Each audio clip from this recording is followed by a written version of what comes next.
Hello everyone, welcome to on time tech academy. मेरा नाम है सचिन सिंह। आज की जो हमारी वीडियो है वो है एक्सेल सीरीज़ की पार्ट 5 और आज हम सीखने वाले हैं एंड फंक्शन के बारे में। तो चलिए स्टार्ट करते हैं। तो आप सभी देख सकते हो मैंने यहाँ पे एंड फंक्शन से रिलेटेड कुछ शीट्स बनाई हुई है, ठीक है। जहाँ पे हमारा एक शीट 1 है जहाँ पे मैंने एंड फंक्शन के बारे में कुछ लिखा हुआ है। शीट 2 पे मैंने थोड़े से एग्जाम्पल्स लिखे हुए हैं कि हम एंड फंक्शन को यूज़ कैसे करते हैं। ओके, तो शीट 1 पे जो हमारा है वहाँ पे एंड फंक्शन की डेफिनेशन है। मैं आपको सिंपल लैंग्वेज में एंड फंक्शन की डेफिनेशन समझाता हूँ। एंड फंक्शन ना एक लॉजिकल फंक्शन है। जहाँ पे दो या दो से ज़्यादा लॉजिक की बात होती है ना, वहाँ पे हमारा एंड फंक्शन यूज़ होता है। जैसा कि हमने लास्ट वीडियो में पढ़ा था इफ़ के बारे में। बट जब हमारा एक से ज़्यादा लॉजिक होता है ना, तब हम एंड फंक्शन का यूज़ कर रहे होते हैं। एक चीज़ और एंड फंक्शन के बारे में, एंड फंक्शन का हम वहीं यूज़ करते हैं जहाँ पे हमें दोनों चीज़ कंपलसरी चाहिए होती है। मतलब मुझे दोनों ही कंपलसरी चाहिए, तब हम एंड फंक्शन का यूज़ कर रहे होते हैं। एंड फंक्शन का सिंटैक्स कुछ ऐसा होता है, देख सकते हो आप यहाँ पे, is equal to and logic 1 comma logic 2। मतलब कितने भी आप लॉजिक लगा सकते हो, ठीक है।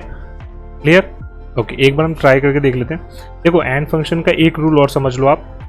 True true is equal to true.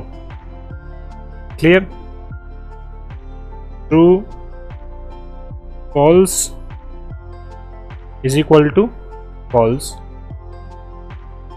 False true is equal to false. False false is equal to false. मतलब मेरा अगर एक लॉजिक ट्रू होगा, दूसरा लॉजिक ट्रू होगा, देन ट्रू आएगा। मेरा एक लॉजिक ट्रू होगा, दूसरा फॉल्स होगा, देन फॉल्स होगा। अगर मेरा एक लॉजिक फॉल्स होगा, दूसरा ट्रू होगा, देन फॉल्स होगा। अगर मेरे दोनों ही लॉजिक फॉल्स होंगे तो सिंपल सी बात है, वो तो फॉल्स ही होगा। ओके, कैसे? यहाँ पे जैसे मैंने दो नंबर लिखे 25 30। अब यहाँ पे हम एंड फंक्शन का यूज करेंगे। इज इक्वल टू एंड, पहला लॉजिक हमारा बोल रहा है, हमने लॉजिक ले लिया 25। अब लॉजिक हमारा ये है, अगर मेरे जो ये सेल के अंदर वैल्यू लिखी है, अगर वो ग्रेटर देन 10 के हुआ, कॉमा इस वाले सेल में जो वैल्यू लिखी है वो लेस देन 40 के हुआ, तो ट्रू। सिंपल सी बात है, क्योंकि भाई दोनों ही मैंने सही रखे हुए हैं। यहाँ पे हमारा जो पहला 25 है, ये वाला हमारा 10 से बिल्कुल बड़ा है, और जो 30 है वो अपना 40 से छोटा है, तो ट्रू हो गया। अगर मेरा एक भी लॉजिक, जैसे सपोज यहाँ पे क्या लिखा हुआ है मैंने कि 10 से बड़ा है, अगर हमारा यहाँ पे 8 होता तो फॉल्स हो जाना था, है ना। सपोज अगर मेरा यहाँ पे 50 होता तो भी फॉल्स हो जाना था। अगर मेरा दोनों जगह पे कोई और नंबर हो जाते, मतलब फॉल्स वाला, तो फॉल्स ही होना था। क्लियर? आओ चलो इसको एक एग्जांपल के थ्रू समझते हैं। हम शीट 2 पे आ जाते हैं।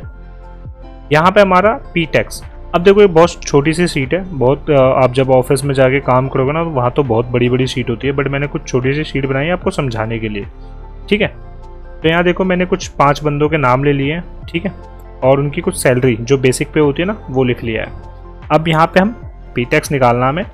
तो पी टैक्स आप जानते होंगे, जब हम एमएनसी कंपनी में या थोड़ी हाई कंपनी में जाते हैं ना, जहाँ जिनका टर्नओवर ही होता है 50 60 100 करोड़ 200 करोड़, तो वहाँ पे ना जब हमारी सैलरी आती है, वो प्रोफेशनल टैक्स, एक टैक्स कट के आता है। तो वो जो टैक्सेस होता है ना, वो सैलरी के बिहाफ पे टैक्सेस करते हैं। तो वो किस तरीके से करते हैं, एक बार हम चेक करते हैं, ठीक है। यहाँ पे कंडीशन हमारी ये रहेगी, ध्यान से सुनना मेरी कंडीशन जो मैं बोल रहा हूँ, कि अगर जिसका बेसिक पे 5000 या 5000 से कम होगा तो उसको 0, मतलब कोई टैक्स नहीं लगेगा। और अगला जो अपना कंडीशन है, अगर किसी का सैलरी जो होगा बेसिक पे 5001 से 6000 होगा तो उसका टैक्स लगेगा 60 रुपये। अगर किसी का 6000 से 10000 होगा तो उसका लगेगा 80 रुपये। 10 से 15 होगा उसका लगेगा 100, 15 से 20 होगा उसका लगेगा 150, और जो 20 से ऊपर होगा उसका लगेगा 250, ठीक है। ऑफिस में सेम कंडीशंस नहीं रहती है, कंडीशन चेंज हो जाती है, बट मैं जस्ट एक एग्जांपल के लिए आप लोगों को बता रहा हूँ।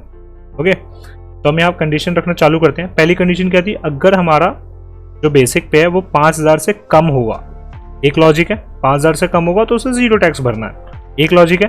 ठीक है, एक लॉजिक के लिए मैंने आपको पहली इससे पुरानी वाली वीडियो में समझा चुका हूँ, जब हमें एक लॉजिक रखना होता है तब हम इफ का यूज करते हैं। तो इज इक्वल टू इफ, और एंड हमेशा ना एक चीज और ध्यान रखना, एंड हमेशा इफ के साथ ही चल रहा होता है। ठीक है, मोस्ट ऑफ द टाइम ना एंड जो है वो इफ के साथ ही चल रहा होता है, क्योंकि इफ अपना लॉजिकल फंक्शन है, वैसे ही एंड अपना लॉजिकल फंक्शन है।